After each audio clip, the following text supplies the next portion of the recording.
We are back in the building. College Hoops Coast to Coast with my man Kevin Sweeney. Sweeney, you look good, man. You look good. I was out on the road today again. Purdue versus Ohio State. Heck of a game. So had to dress well for the occasion. Figured I'd stay well dressed to chat with you tonight, B. Yes, I like that you did. The game was good. Unbelievable. It was funny because, and we'll talk about it in our Sweeney 7, not to tease.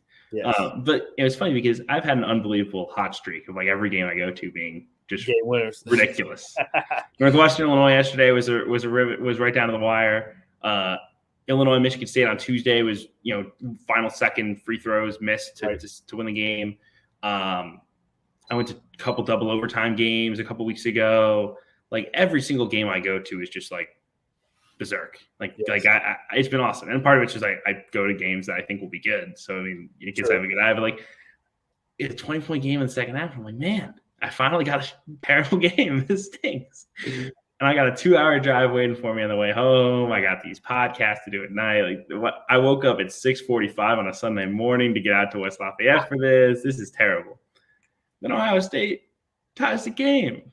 Yep. And nearly wins it. We get a buzzer beater. It was unbelievable. So always going to get to games. I'm off to Duke versus Notre Dame in South Bend on Monday. And then we got a big end of the week planned. Yeah, we got a big end of the week. Getting out of the Midwest for once. We'll save that for the end of the show. Yes.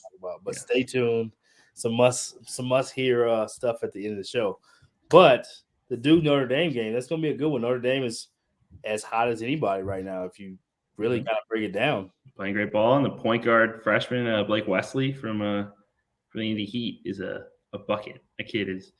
You need a guy you need a next level dude to play with Duke. He's that next level dude. So excited about that game. Can they pull it off? Yeah, Duke doesn't blow anyone away. I don't know why. They have 5 first-round picks. They can't blow anyone away. Coach K's not losing his touch, is he? I don't know. Hard to say. We won't go there. All right. Sweeney 7, let's get to the fun stuff. Sweeney 7, the first one out of the gate. We talked about this team a lot earlier. They got they got the first high major team of the week, if I'm not mistaken, maybe the second. But we got Providence back. We talked about the Big East last week and how it was wide open.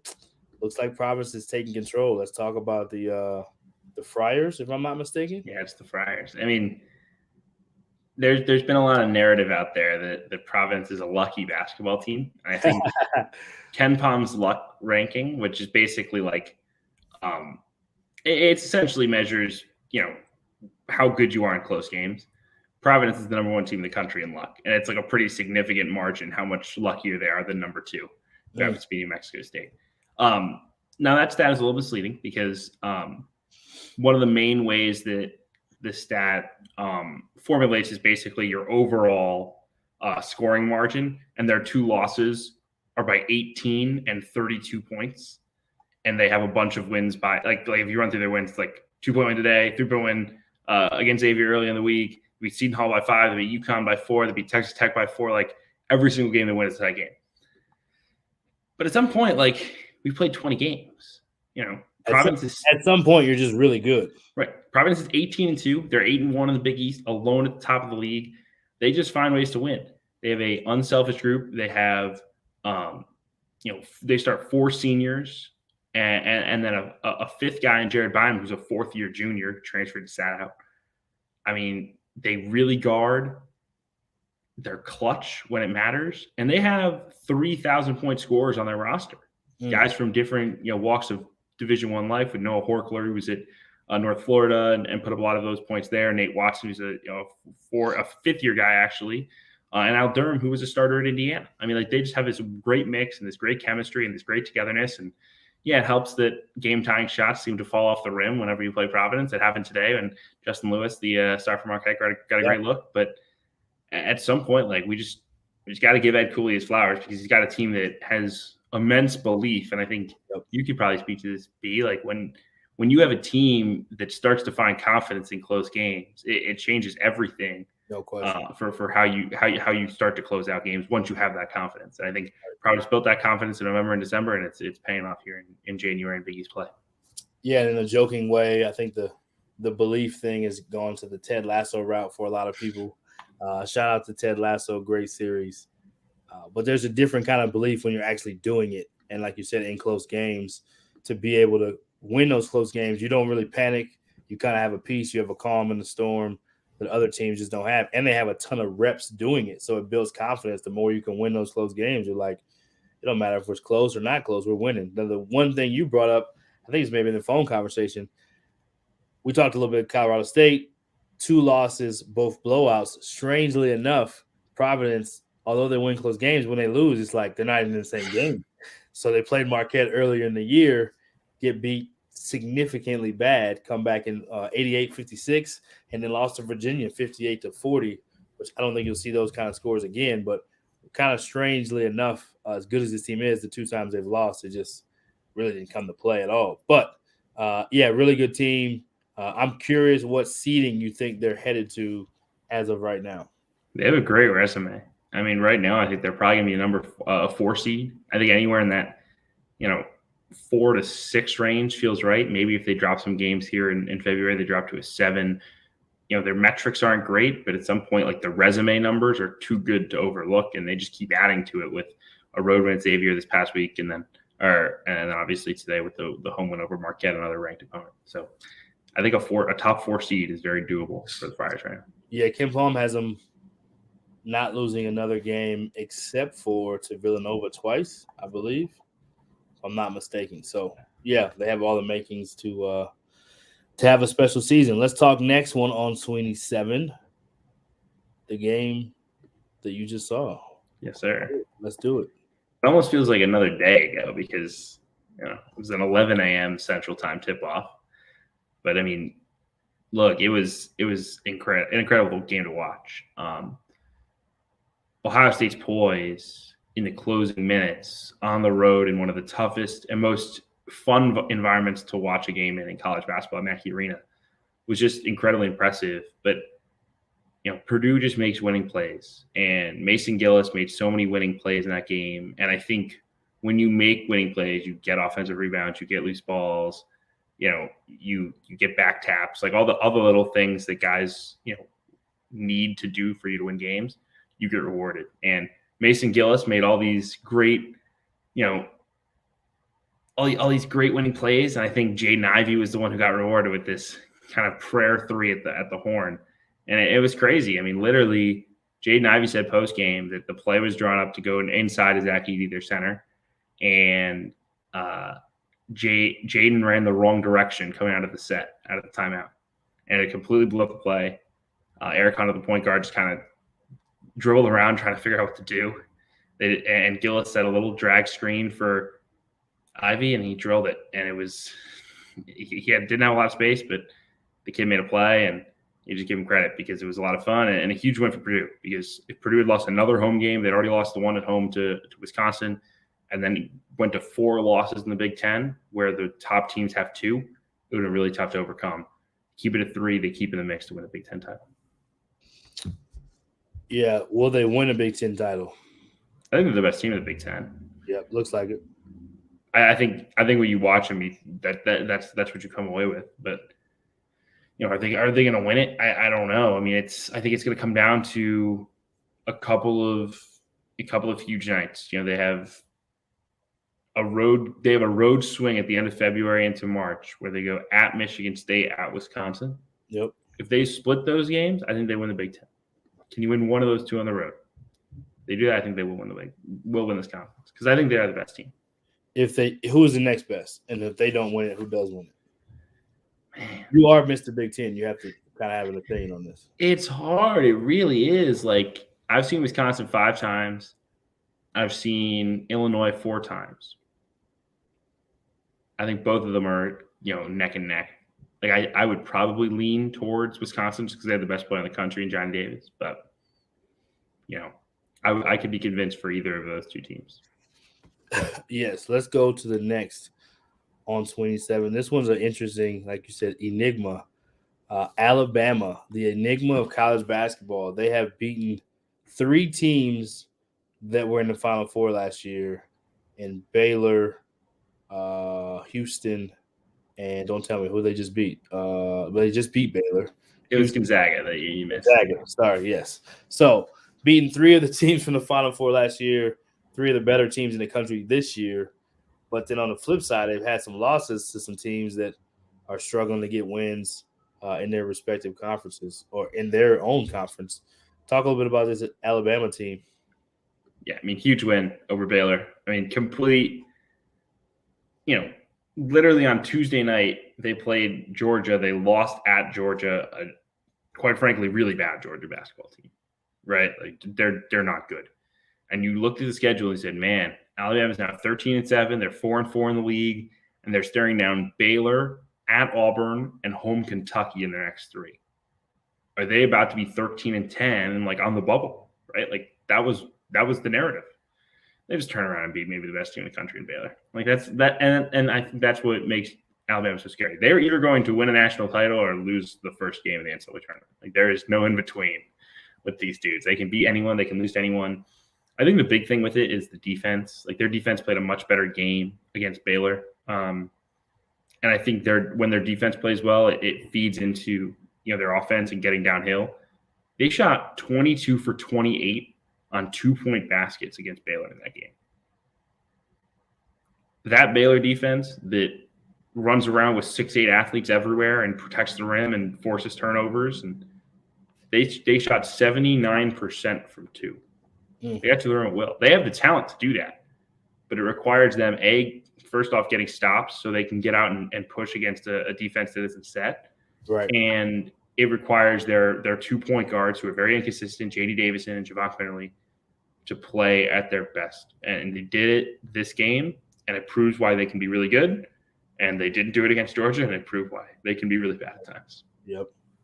Yeah, losses to Georgia, lost to Missouri, lost to Iona early on, who obviously is a good team. Memphis lost early on. Talented team. Davidson, top 25 level team. Auburn, obviously one of the best teams in the country. Mississippi State. So, yeah, it makes some sense. They're just not very consistent from what you just said. Like I think when they have a ceiling where when they're rolling, they can beat anybody. But when they're not, they can lose to anybody, which normally is not the extreme for a team of that caliber. This is as extreme as I've ever seen, right? There are teams that are up and down. I mean, this is as Jekyll and Hyde as I've ever seen in college basketball. No doubt. Let's speak of Jekyll and Hyde. Let's go down to New Orleans. They got some what do they call that? Drawing a blank, man. It's not voodoo. Is it voodoo out there? What they got going on down there, man? They got something going on out there. They got the magic of Ron Hunter's dance moves. Is what they get it going. Holy cow! I mean, this time his dance moves. He's not in the wheel thing like when they beat Baylor. Man, I mean, to be 6-3 in the league, I saw this tweeted out. They've never won more than 6 games in the American Conference since the American Conference became a thing. And I believe that was 2014, 2015. They had never won more than 6 games. They just hit their 6th. They're 6-3. And I'm pretty sure that they're not done. And that's a huge credit to Ron Hunter. It is a tough rebuild, right? Really tough. Because you have an academic component at Tulane. It's a place that hasn't really won. You're in a league with some kind of high major level programs like a Cincinnati and Memphis, like Houston. You got, quite frankly, a mid-major gym.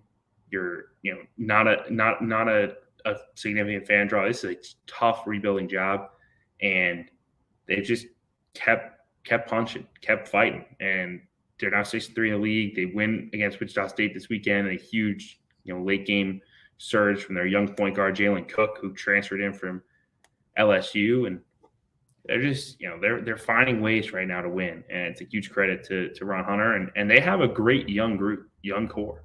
I think it's challenging when you build it through the portal nowadays to get a group that you think can be together for multiple years. And I think that's been the challenge for them, is like you bring in a kid who can be really good and give you a shot in a year, especially in a rebuild, but he's a grad kid and he's gone, right? You get him for 1 year. Well, their best player, Jalen Cook, transferred in after 1 year at LSU. Right. So he's got at minimum 2 more years to play after this. He'll have the COVID year. I don't know if he's going to be a 5th-year guy. Quite frankly, I've seen some pro buzz.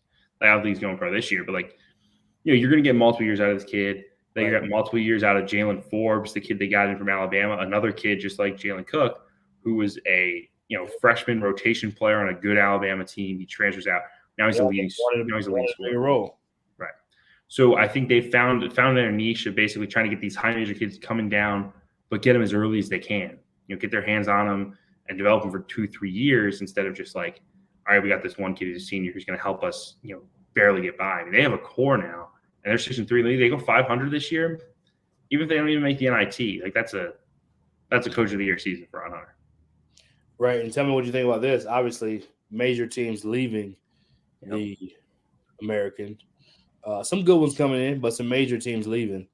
What's your thoughts on probably the right time for Coach Hunter to get it going as the top of the league leaves, and he'll have returners in that league have a chance to make some noise? Yeah, it makes it easier. I mean, obviously, you're going from potentially a multi-bid league to, does this become like the Conference USA and become more of a one-bid league? Yeah, it's possible, but I think if you're Ron Hunter, you also sit there and say we've got a good group as long as we can continue to recruit, right? And maybe you lose a little bit of the recruiting sell of you're not going to go up against Houston, you're not going to go up against Cincinnati, and Memphis still around, but Memphis. You'll have SMU. Yeah, SMU, and obviously some really good programs coming in, like North Texas, who's in top 75 and wins that silver tournament game. So, yeah, I mean, it's a good time, obviously, because you could rise and be potentially top 3, top 4 team in the league and get in the conference tournament and see where it goes. And you just hope they can keep this core together and then add to it this spring with more guys in the portal. No doubt. No doubt. Speaking of the spring and the portal, we're going down to El Paso, Texas. 5 straight from my man, Joe Golding. He tries to downplay it all the time when I talk to him, but I know better, and I haven't really pushed it this recently. We've had some good texts, but getting it going. As you tweeted out, their defense is starting to look like his defense at Abilene Christian, and it's resulting in wins. Yeah, I looked on T-Rank, which is it's basically like KenPom. It does the same thing, but it lets you look via like time points. And if you start the season on January 1st, they have a top 75 defense in the country, which is basically what they had at Abilene Christian when they were really rolling.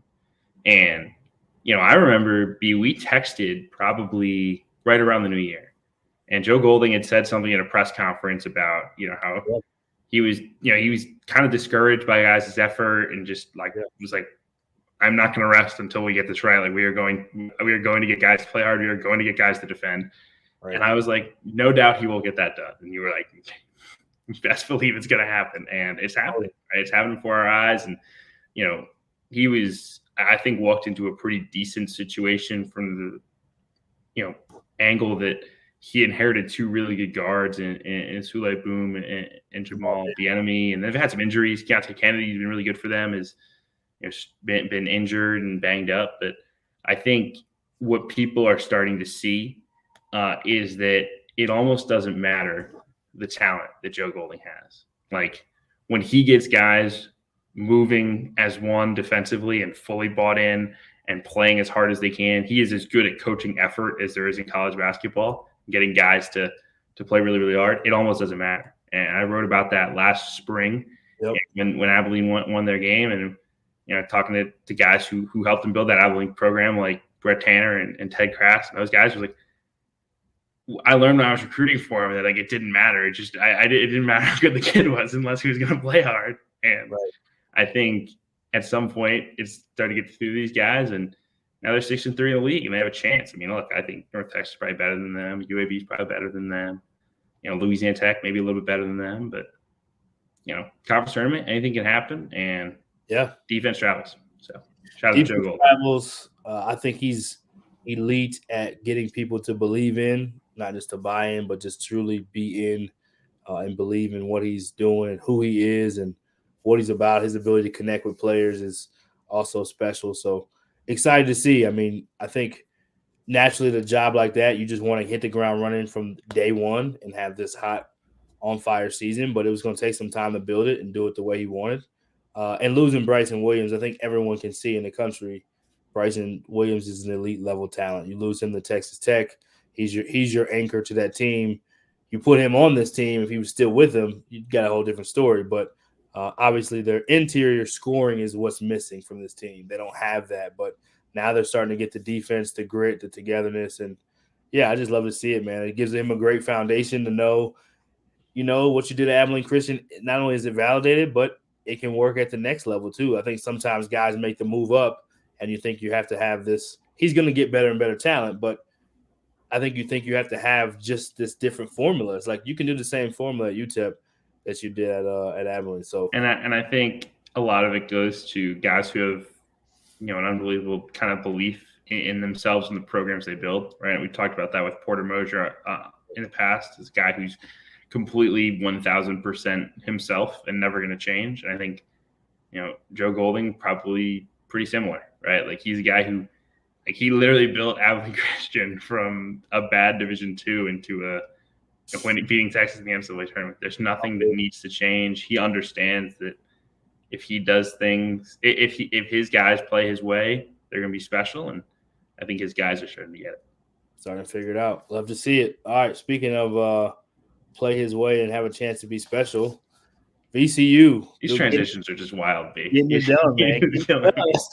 Let's go. Let's go. Yeah, huge week for VCU though. Absolutely huge. I mean, we had JD Byers on.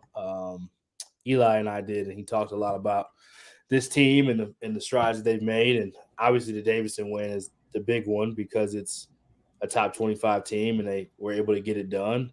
And then to be able to beat an older Richmond team is, this league is no punk, as we know. A10 is as good a mid-major league as there is, and almost hard to call it mid-major sometimes. But, yeah, big week for VCU. Let me be quiet and let the expert talk. They just guard, man. They just guard. I mean, their KenPom page is just hilarious to look at if you find humor in KenPom pages, as I do, which I'm sure most of you don't. But, hey. I'm second a special in soul. adjusted defense efficiency, number 2 in effective. Their entire defense percentage, number 2 in 3-point defense. Their entire defensive chart is green, and their entire offensive chart is red. They're 276th in offensive efficiency, and their offense has gotten a little bit better once they got Ace Baldwin back. Their point guard, it's a big difference. Obviously, a really good player, makes shots. Yep. But also leads college basketball in steal rate. He gets a steal on 6.4% of the possessions he's on the floor. Unbelievable. And he had 5 against Davidson. He had 3 against Richmond in those 2 games, 2 wins. So I think not only that, but he's also 23rd in assist rate. So the guy who's making plays for other people. And only a sophomore. To make their offense that isn't very in depth. To make it a lot better. I mean, they need every easy basket they can get because they don't do a ton in half court. But look, I mean, they're still sneaky in the at-large conversation at 6-2 in the league, 13-6 overall. People thought that when they lost to Wagner and Chattanooga early in the year, that was kind of the death knell because both of those were by game, quote unquote, bad losses. Well, Chattanooga's top 50 in the net. Wagner played like an NCAA tournament team though. Yep. And Wagner is, I think, 80th. So Wagner will technically be a bad loss because if it's outside the top 75, it'll be a Q3 at home.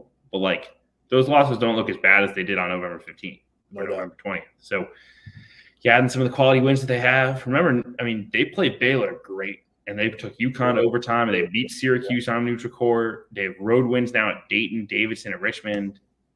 I mean, it's impressive. So the door is not closed for a VCU at-large bid.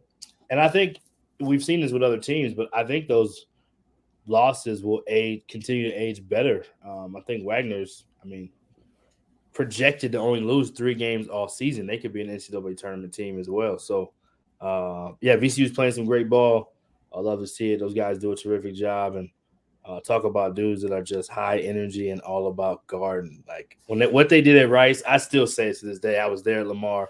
What they did at Rice, there's very few times Rice has ever seen as good a basketball as that, and they may not again in a long time. No offense to anyone that coaches there. It's just a very difficult place to coach. So, anyway, the next one and the last one of the 7, I got a little home court or home view at this one.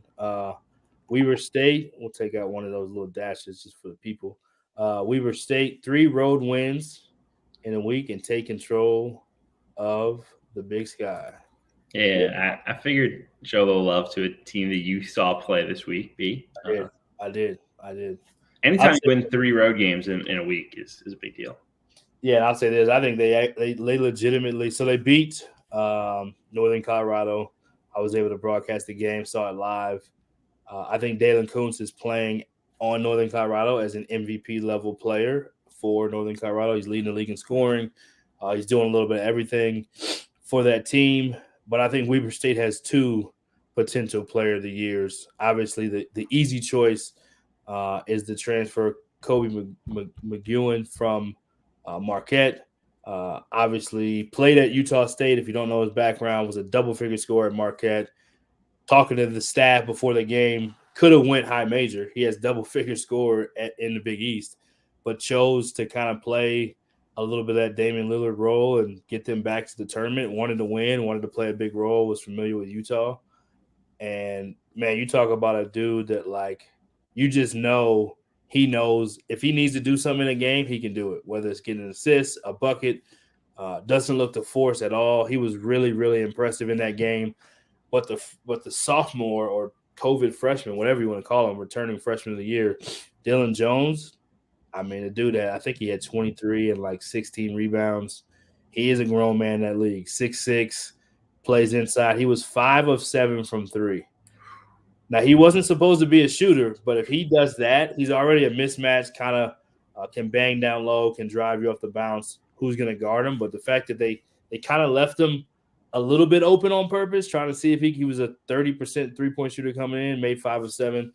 This team is really good. They have a returning J.J. Overton, also transferred from Utah Valley, who won a championship there. Really had an elite second half, great defender, kind of that 3-and-D guy or slash-and-D guy. He's not so much a three-point shooter, but this team is deep. This team is they're good. They have a starter from last year to average 12 a game that comes off the bench. So they just have a loaded team. And obviously Randy Ray's the longest tenure coach in the league and knows what he's doing, knows how to win. And, I think they're a scary team because they just have – if they stay healthy, they have all the pieces. They check all the boxes. Now, can they lose on a given night? Yes, but they check a lot of boxes. I think there's 5 teams in that league that really look like they're ahead of the rest, Northern Colorado being one of them, but Weber State – definitely at the top of the food chain right now. They've earned it. That sounds like a guy who does broadcast prep. I'm just gonna put that out there. Every now and then. No, they're good, and they have multiple guys who beat you. Like you said, I mean, Dylan Jones, he had 0 points against Sacramento State. Yeah, but he got 13 rebounds, and they won by 20. And I think that's like the statement of a well-coached team is that one of your best players can have an off night, not score, and you still cruise because you're balanced and you're experienced and you're fully bought in to the point where you're not worried about one guy's results. You're not worried that one guy's not having his game. Like everybody else steps up, and they're just like they're really talented offensively. Obviously, Randy runs great stuff. We know this because he's produced NBA players and produced elite G League players and all that. And it shouldn't be any surprise, but they're really good. They have one loss this year to a team outside the top 50 in the country. That was a road loss by 2 at Montana on New Year's Day. Right. And Montana's one of the 5 teams that's best in the league. And Travis Secure also one of the long tenure guys in the league. And not an easy trip up to Missoula. Probably the hardest place to play, arguably, from what people say in the league. And they have green on both sides, a little different than VCU on their Ken Palm. But one thing, going back to Dylan Jones, talented dude, he is number 12 in the country in defensive rebound percentage. That dude can rebound. It ain't a fluke. So when you can rebound like that and they can score and they have experience, the 2 grad transfers make the difference in this team. J.J. Overton and Kobe McEwen, and then obviously the next level transformation development of Dylan Jones. Making 5 of 7 from 3, like I said, it makes it where they're a lot harder to guard. So that is the Sweeney 7. That's the wrap-up. We're going to go straight to High Major Team of the Week. Scrolling at the bottom. Production team, get it together now. What are we doing? There we go. Bam. Ready to do it. All right, High Major Team of the Week. It was a little bit of a toss-up for you, but you made the right decision in the end. I would have to agree with you. Yeah, I almost forgot about it. We made the right decision, but really you did. I almost forgot about the UCLA Bruins, but huge week 3 wins. Obviously, they were at home for all 3. They expected to win those games, but to beat Arizona, that was, they were the flavor of the week in college basketball was Arizona. Everybody was talking about how great they've been, how dominant they've been. UCLA had struggled to put away some of these Pac-12 teams. They turn around this week. They win three games, all by 15-plus points. They beat Arizona handily, played really well in that ball game, probably the best I've seen them play all season long. Defensively did a great job on Ben Mathurin and Kirk Kriisa. And then obviously with Ju Zhang and Jaquez and Jules Bernard, they've got the backcourt talent to be really, really tough. I just think they're turning the corner at the right time. It's just taken them a while, right? I mean, they had their senior big man, Cody Riley, hurt for the early part of the season. And I don't think people realize how important he was to their offense. If you look back in March Madness, how much they played through him. And as soon as he got back, and starting to work his way back into the mix, they have a huge COVID pause, and they're out there for 3 weeks. He finally gets back on the court. Now he's trying to get his feet under him again. And I think as you've seen Cody get more comfortable, you see their offense take it to another level. And, we obviously know a Mick Cronin team will guard. So they got down to the stance this week and guarded some people, held 3 opponents under 60 points, and earned a well-deserved Team of the Week honor. You're muted, B. Making sure I get out the way, man. You just want to make sure you don't step on anything Kevin has to say. Not always the sexiest UCLA team, but definitely a team that's gritty, team that guards, and a team that they've been there and done that, so they know in the big games they know how to turn it on and get ready and play at a high level. Let's go to high major player of the week. We always love to see who's getting it done at the highest level. Who you got here, my man? That's a great question. Hold on, let me check the notes. I think you've picked a few that you've seen. I got it. Yeah. You picked a few you've seen in person, which is a beautiful thing. I did not pick the guy I saw in person today, though. It's Oscar Tshiebwe from Kentucky, who had another huge week for a Kentucky team that is really starting to break through. An overtime win against Mississippi State on Tuesday, he goes for 21 points and 22 rebounds. He then turns around and goes for, I believe, 17 against Kansas and another 14 rebounds. Yeah, that's correct. So he's just on a different level physically. He was a guy that I think everyone kind of knew out of high school that he could be a guy who leads the country in rebounding, but I don't think anyone saw him being this good. I don't think anyone has seen a rebounder quite like this. He leads the country in both offensive and defensive rebounding rate. Percentage, yes, he does. It's unbelievable. And he's great around the rim and completely changes games with what he's able to do on that end of the floor. And Kentucky's rolling. They're playing great basketball. They really might have beaten Auburn if they had stayed healthy in that game and lost, obviously, Ty Washington early on, and then Severe Wheeler got banged up. That's the only thing Oscar Tshiebwe needs to work on is calling out screens. If he called out a screen – Oscar, scream it out. Let's go. Because their 2 losses since December 11th were road games at LSU and Auburn.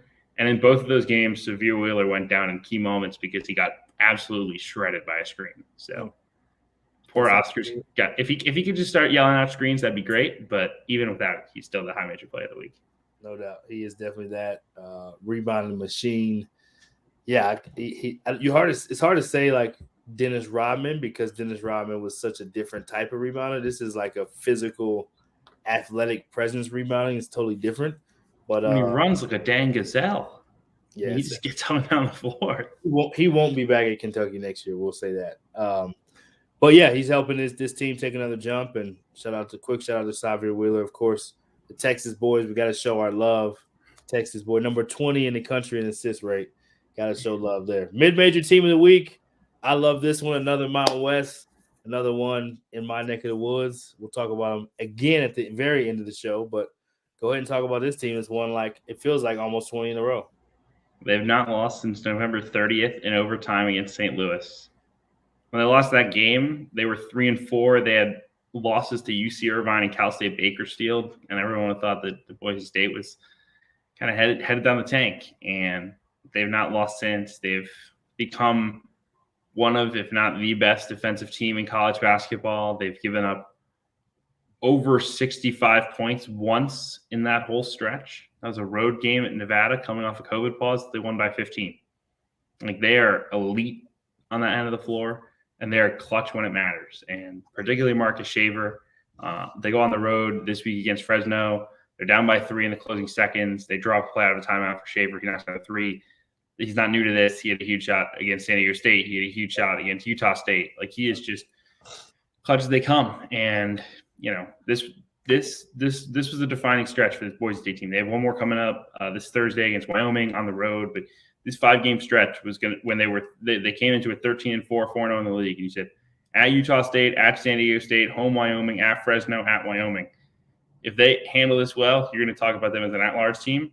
Well, they're 4-0 in that stretch so far with all the wins by 5 points or less. So huge credit to Leon Rice and huge credit to the way they guard, because they are a fun team to watch on defense.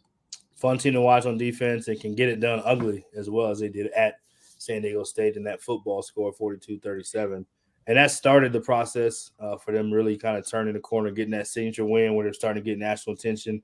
They won 13 games in a row last year around the same time. Now they've won 14 in a row this year.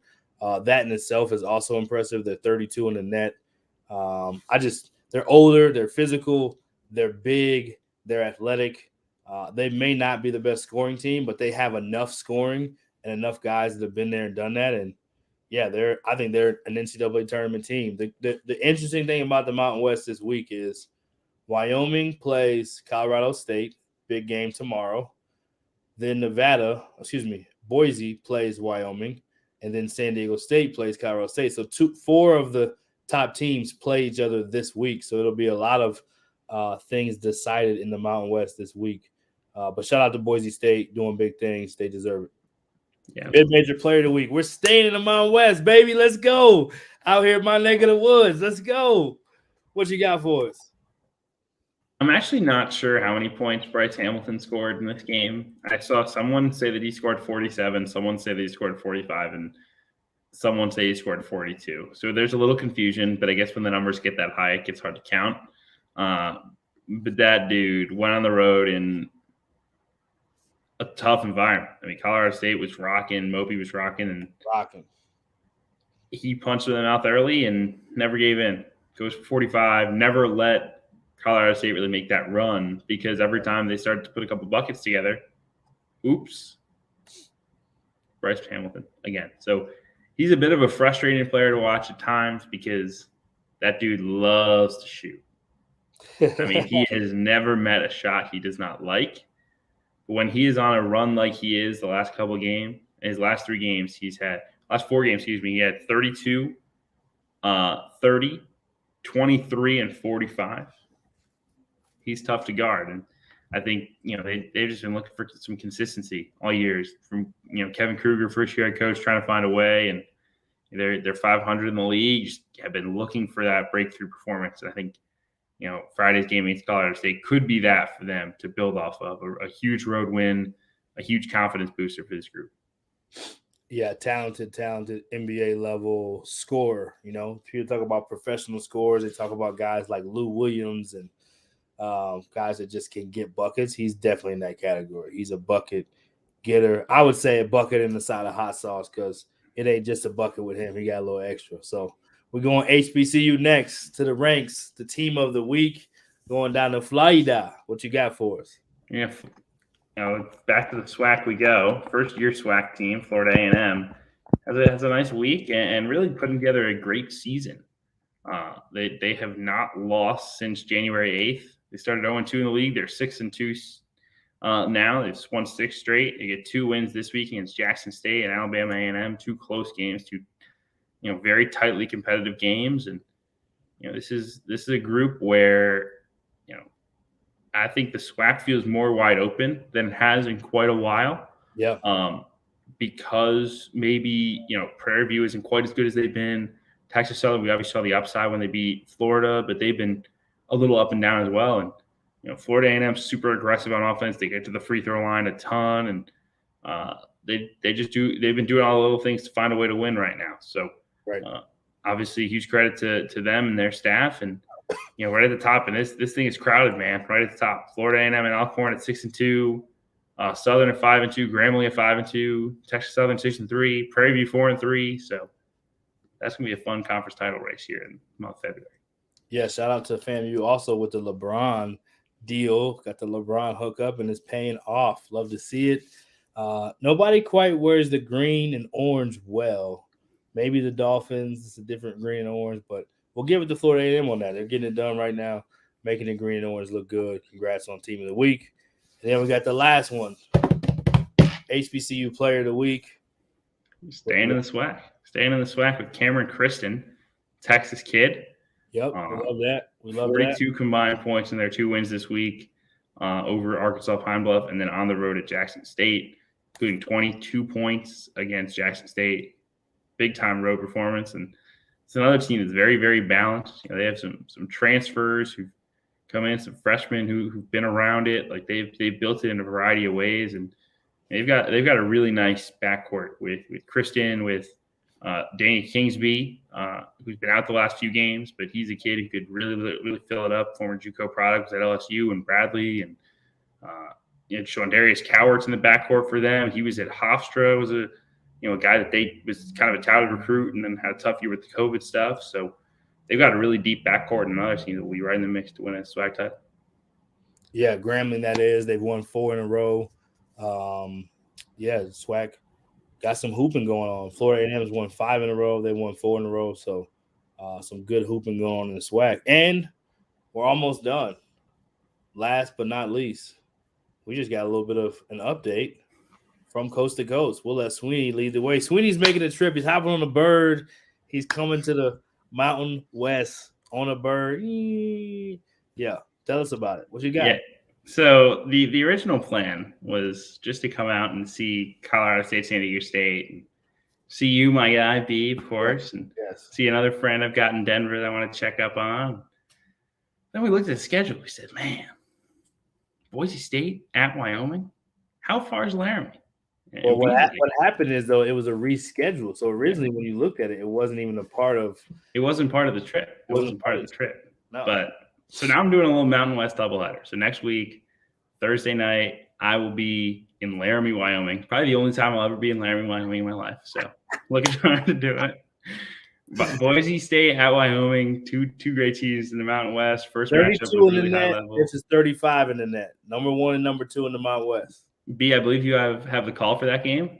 I do. I was fortunate by the basketball gods to get the call, so I have to really be on my A game. B will be actually working. I'll just be hanging out, enjoying the Laramie vibes. Yes. I'll be impressed for hanging out and covering a great game and seeing this Boise State team in person, and obviously getting to see Colorado State and you get to watch them practice and put together a story I'm working on about one of their guys, and just it's gonna be a cool team to watch. I mean, obviously these are 4 of the most high level teams in mid-major basketball, really in all of college basketball. 4 really high level coaches, and I get to see them in 2 nights. So excited to get out there. We'll do a little coast to coast action in person. Yeah. Me and B's first time in the same room since the IUPUI days, I believe. It's the IUPUI Loyola game, which we won't talk about the game, but we did have a good time at the hotel hanging out. Still have the sweatshirt to rep IUPUI whenever I want. So. I'm sure you probably will end up giving it to a family member, which that happens. I'm not mad at that. Shout out to Crenshaw. They're going to get it going over there. But, yeah, it was a different era. It was a fun time. It is a good sweatshirt, though. That was one of great sweatshirt. I wear it around the house all the time. That was a high level. Like, all the ones I had, I was like, you can't give Sweeney just, like, anything. I love the gift. Very, very appreciative. But it should be fun. I mean, I'm looking forward to this. I'm looking forward to watch some great basketball, obviously, and hopefully producing some fun content while we do it. So absolutely. And you will get to see 2 games. You did say practice, but you forgot about the game itself. Yes, Boise State, Wyoming, Thursday night in Laramie. I'll be there. And then Friday night in Fort Collins. Yes. See you there, San Diego State, Colorado State. It's going to be a lot of fun. Going down. And that's the show. Yes, Don't think we have anything else. Look forward to seeing you guys soon. And you know where to find us. We out. And Sweeney looks good, by the way.